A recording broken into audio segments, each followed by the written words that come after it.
Welcome back to another episode of Healthy Her. Today we're going to talk about a really important topic that I think is applicable to most women, and it's about assessing risk for breast cancer. And today we actually have a guest here in studio with us, Katie Ziegler, who's a board-certified genetic counselor. So thanks for joining us, actually in person. I know. Thanks for having me. Yeah. It's fun to be here.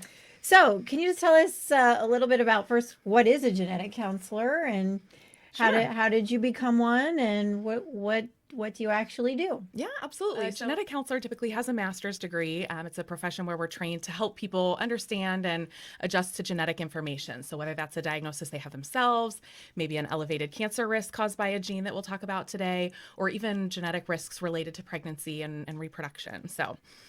Yeah, and you've been very helpful in our practice. We've been using this test now for, I can't remember, probably 10 years. Wow. I would think. I know we started it at our old location. I think a rep came in and told us about this. I'm like, we need to start doing this afternoon. So I think it's been at least 10 years that we've been talking to really all of our patients of assessing their hereditary cancer risk. Mm-hmm. And we love working with providers like yourself who really see the value and they're really passionate about helping patients. Yeah. And so sometimes it's been really helpful to actually have a company that has access to somebody like yourself for a genetic counselor. I'm a little bit confused about this because sometimes we get these kind of unusual test results back of variants of undetermined significance. And what do I need to do with this? And can you help me with this? And so it's really nice to have a company that's gives us the kind of support that you give. Well, and I know that's really important to the company I work for, Myriad Genetics, just making sure that we're not just suggesting to providers that this is important, but really helping educate, make sure they understand so that they're giving that best patient care that they can. Yeah. Yeah. So tell us about what Myriad Genetics is and what testing do they offer, and then we can dive a little deeper into one of the specific tests that we're going to talk about today, but I know they do a lot of things. They do. Yes, Myriad Genetics, as the name implies, is a genetic testing precision medicine company. We'll talk today about the MyRisk hereditary cancer test, but Myriad also offers some genetic carrier screening and non-invasive prenatal screening to look at reproductive risks for pregnant patients. They offer a product called GeneSight, which looks at the way the body metabolizes certain medications related to mental health. And then there's a variety of other products as well, specific to kind of tumor profiling, cancers themselves, cancer treatment focused. Oh, okay. I wasn't familiar with that aspect of it since I'm not actually treating cancer, but more on a preventative side. So this is a test, like I said, we've been offering our patients for 10 years, but can you talk about what the test is for genetic cancer screening? Yes. So there's a couple pieces to it. So there's the MyRisk hereditary cancer test. Basically, what that test does is it looks at 48 different cancer genes that are linked with 11 different types of cancer. So breast cancer is a really common one that we talk about, but there's also genes that are linked with colon cancer, ovarian cancer, uterine cancer, et cetera. And so they look at these 48 different genes to see, are there any changes or mutations in that gene that basically breaks the gene and causes some increased cancer risks. And so those results will come back and let patients know, based on their family history, do they have a higher risk? Do they have a lower risk? Most patients, fortunately, don't have gene mutations. Only about 5 to 10% of patients who do the test will come back positive for a gene mutation. We can talk a little more about what that means. But for those patients who don't have gene mutations, a lot of women out there are still interested in understanding their risk for breast cancer. So the other piece, in addition to looking at those genes, is actually looking at some breast cancer risk models that factor in other risk factors, like just your family history, maybe some hormone factors that you've been exposed to, maybe your breast density. All those things can play into a woman's lifetime breast cancer risk. So we'll also look at those and give patients a 5-year and lifetime breast cancer risk so they know how to be managed most appropriately. So you mentioned that currently this test looks at 48 different genes. I don't think it started out as this. Did it? I think, correct me if I'm wrong, did it start out just looking at 2 genes, the BRCA1 and the BRCA2 gene that a lot of people might be familiar with because I think Angelina Jolie had one of those gene mutations? Yes. So BRCA1 and 2 were kind of the first cancer-associated genes that were discovered somewhere in the range of about 30 years ago now. So those have been out the longest. And then we've discovered over time there were some specific genes that were linked with colon cancer. Myriad had, I believe, the first panel genetic test where instead of saying, okay, let's look at this gene first or this gene next, just say, hey, let's look at a bunch of genes at once and see what we can figure out. And I believe that original panel was 25 genes. And then it's expanded a little bit from there as we've learned more. We've discovered more cancer associations with different genes, as well as just figuring out how to manage some of those. We want to make sure the information we're finding and giving to you and your patients is something that you can actually act on. Yeah. And and what's really nice is as a provider, we get a really detailed explanation because some of these genes, I mean, I've never heard of before. Like recently, I did a hysterectomy on somebody that had something called an APC gene, and I had never heard of that gene. I'm not even sure if that's the right gene, but I think that sounds right. It started with an A, Possibly. but anyway, it put her at risk for multiple different cancers. So it was really life-changing for her. But I guess let's back up. Who would consider having this test done? Is this a test that everybody should have done, or who's a candidate for genetic testing? I know in our practice we have a specific protocol we follow to target those people and make sure we're not missing them. But for our audience, yeah, that's a great question. So genetic testing is not necessarily something that everyone needs to pursue. The main things that we look at are your family history. There's certain red flags that we might see in a family history that tell us who has a higher chance of carrying one of these gene mutations. So a lot of people, I think, recognize if I have multiple cancers in my family, if I have 3 relatives with breast cancer or 3 relatives with colon cancer, hey, maybe this could be genetic. Let's do genetic testing. A lot of people may not realize that certain cancers, it just takes one. So one breast cancer in a relative under age 50 is enough to qualify someone for genetic testing. Breast cancer is common, but it shouldn't be happening that early. Or ovarian cancer, for example. Ovarian cancer is pretty rare. Only about 1% of people develop ovarian cancer. And so if you have a relative with ovarian cancer at any age, that makes you a candidate for genetic testing. Yeah. Anybody who had a male breast cancer in the family, like that's also really unusual. There are, and there's some specific criteria related to prostate cancer and pancreatic cancer and things as well. But I think what's so helpful, as what you said in your office, is you have a tool that you use. A lot of providers will use a form or a digital tool that really helps to figure out, okay, there's lots of nuances with the family history. Help me understand who I need to be talking to about this genetic testing. And what I love about Myriad, because sometimes it does get confusing, like you said, those are like automatic tip-offs that, as a doctor, when I see a patient that had a mother with ovarian cancer, that's somebody I'm always going to talk to about genetic screening. But sometimes it gets a little confusing of, I had a mother with breast cancer, I had an aunt with breast cancer, of like, is this person a candidate or not? And Myriad has a great tool where the patient can just fill out online, put the information out, and put the ages in, it spits out of, is this person a candidate or not? Mm-hmm. Yes, I'm so glad to hear you find that helpful. It's so helpful. So, because sometimes it's a little confusing with these or these other cancers that, like you mentioned, pancreatic cancer or other cancer history, where there's a lot of cancers, but are they genetic? Because some cancers, like cervical cancer, isn't a genetic risk factor. It's more related to HPV. Yes, exactly. So, once we find out if somebody is a candidate or not, what is the next step? So the next step is typically having a conversation with the patient and letting that patient know, hey, I see these concerns in your family history, and I really need this additional level of risk assessment to understand your risk so that I know how to take care of you. There are certainly going to be patients out there who are a little gun shy about the idea of genetic testing, can sound a little intimidating. They're not sure what's involved. Typically, it's a simple blood test or saliva test, so nothing too invasive. But there's a fear of, what are these results going to tell me? Is it just this cancer destiny that we can't do anything about? And I think what patients don't realize is there's a lot of tools that we have to reduce your risk for cancer.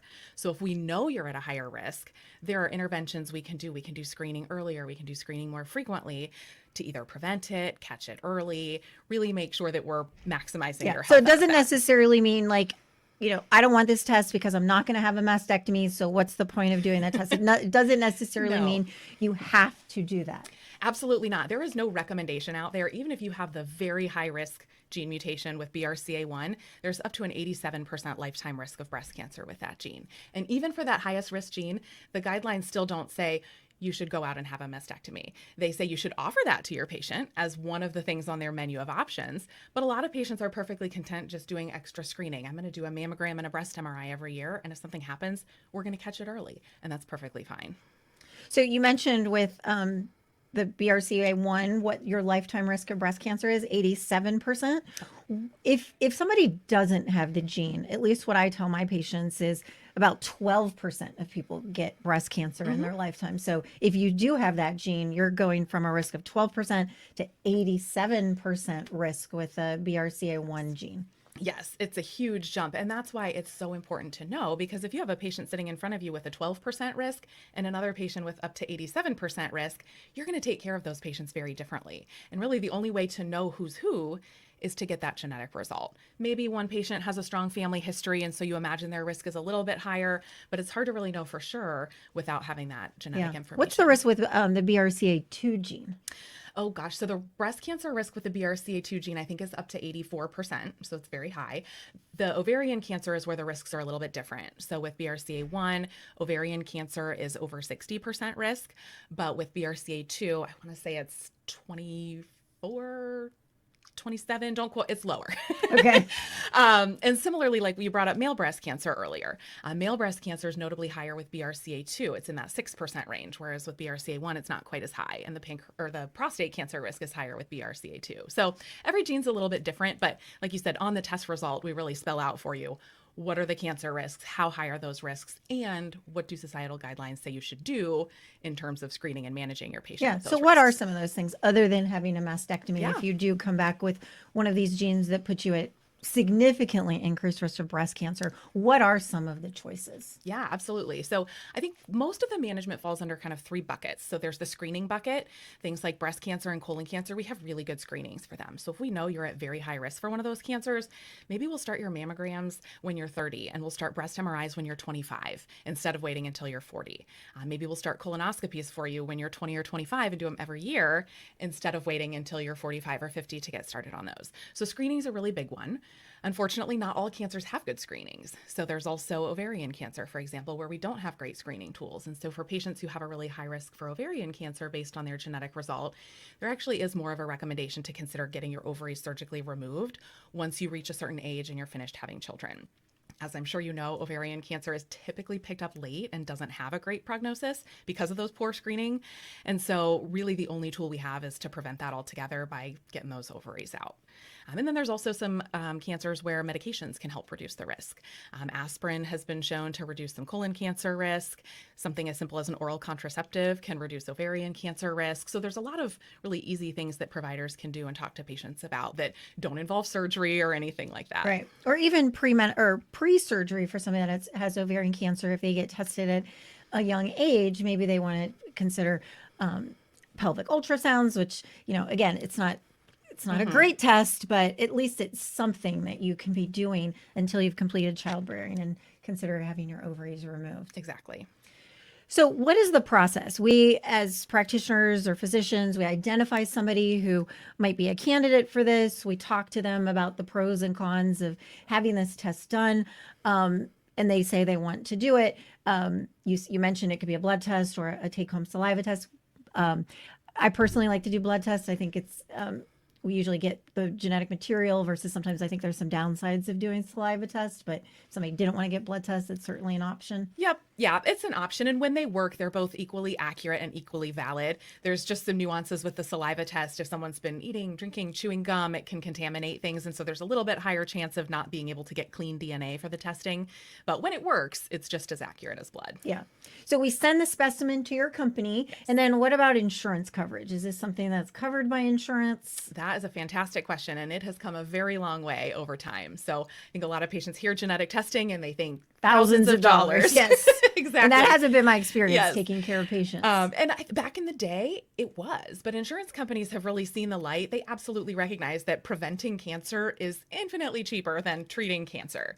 And so actually, as part of the Affordable Care Act, BRCA genetic testing is considered a preventive care service, meaning if you have one of those qualifying family histories, young breast cancer, ovarian cancer, et cetera, That is considered preventive care where it's not subject to your deductible, copay. So the majority of patients who do this testing actually don't pay anything for it. That being said, there are nuances to everyone's insurance plan out there. And so Myriad has a lot of processes in place to help with financial assistance or even a reduced cost option for patients. Yeah, that's been my experience as well, is most people don't pay anything. And I think I don't know if you get into the logistics of this, but at least at this point in time, I think the logistics are we send the blood and then Myriad actually contacts the patient within the next couple of days and lets them know what their out of pocket is going to be. Yes, we ping their insurance plan, kind of see where they're at with their deductible, see what their family history is and if they qualify, and then patients receive an email and or text message with their personalized cost estimate that they can respond to. Hopefully it says $0, but if not, there's a lot of options built into that email where they can follow up to try to reduce that cost. Yeah. And so when we get the report back, it will either say, is there a genetic mutation, or no, there are not any genetic mutations found. But we also talked about that this test, not only does it look at genes, but it also does this risk analysis. Can you talk a little bit about what that is? Yes. So as we talked about, most patients don't have gene mutations. So let's say you have a patient who had an aunt with breast cancer at 45. Breast cancer under 50 qualifies. You send her sample in. We sequence all those genes. No gene mutations. Wonderful. We've ruled a lot of things out. Patient probably still wants to know, what's my chance of breast cancer? And so we're able to factor in that family history of the aunt with the age of diagnosis. You and your staff also fills out lots of other super valuable information on the paperwork for us, like at what age did the patient start having periods? Have they been on hormone replacement therapy? How many sisters and daughters and aunts do they have? And all kinds of different hormone-related factors that also play into a woman's breast cancer risk. Myriad just recently started incorporating breast density as well. And so we factor all those different things together along with some genetic markers that we look at in the sample to give the patient something called a risk score, which is basically what is your lifetime risk for breast cancer based on all these other factors. You don't have a gene mutation, but you still have your personal hormone profile and your family history. And what we look at there is if the risk is over 20%, there are some guidelines that suggest that patient should maybe get some additional breast cancer screening beyond her annual mammogram, such as the breast MRI, for example. What if somebody is adopted and they don't know their family history but are interested in having this test? That is a fantastic question because we talk about risk stratification and the importance of understanding your patient's risk. Your adopted patients have the biggest black box of risk out there. They know nothing. And so I think this is a great option for those patients. The drawback is all of the insurance coverage criteria are written to family history. So the bottom line is if you don't have a family history we can recommend or that we can look at to guide things, insurance is probably not going to cover the test. That being said, for patients who still want that information, most labs out there that do this type of testing all have a very reasonable cash pay price that patients might be able to opt into to get that information outside of their insurance plan. Obviously, prices change all the time, but as we sit here in 2023, are you able to say like what the cash price is out of pocket? I'm honestly not sure if I'm allowed to or supposed to or not, but I'll say it's in the couple $100 range. Yeah, it's reasonable. Yeah. So yeah, I think from my standpoint, I think it was in the $300 range. So at least that's what I've been told when this situation. Yeah, I think it's even a little bit less than that now. Oh, okay. Yep. When the situation arises. Anything else we should tell our patients about breast cancer genetic testing? You know, I think the most important thing is just encouraging patients to talk to their family members and understand their family history. Some patients know a lot about their family history and some patients don't know as much. So just having those conversations with your family to understand what's going on, and then having those conversations with your healthcare provider so that they can really act on that information and figure that out. I really think knowledge is power. And like I said, it doesn't necessarily mean you have to have surgery, but it really alters the way we may do certain screenings. And I really think that that knowledge is power. And in my experience, when we identify patients that are at increased risk, I can't remember a time where somebody didn't want to have this test done, especially now that insurance coverage has just changed so drastically for this test in the last 10 years. So and I think when patients hear from their provider that this is important information for me to have, I need this to know how to take care of you, that can really resonate. Yeah. Well, thank you so much for joining us. Absolutely. I think this is something that can really empower not just women, but men also. In our practice, when sometimes we talk to patients about it and they say, my husband actually has this as well. In our practice, we do see men in our practice because this isn't a test just for women. That is absolutely true. Men are just as likely to carry these gene mutations and just as likely to pass them on. And so it's true a man with a BRCA gene mutation doesn't have a risk of ovarian cancer because he doesn't have ovaries, but he might still have an elevated risk of prostate cancer, male breast cancer, pass it on to his daughters. So when healthcare providers are looking at their family histories and patients are asking about their family histories, don't just ask about mom's side. Make sure to ask about dad's side as well. It counts just the same. And chances are these tests are going to come out negative. And I think there's a lot of reassurance is, as a mother, if my genes are negative, at least my children couldn't get that gene from me. So if there isn't that history in the father of the children, then, it kind of ends there. So absolutely. There are people who do the testing because they see the value for themselves. And there are people who would really rather not know for themselves, but they do it for their children. Yeah. Yeah. Well, thanks so much for joining us. Absolutely. I think this is great information, and knowledge is power.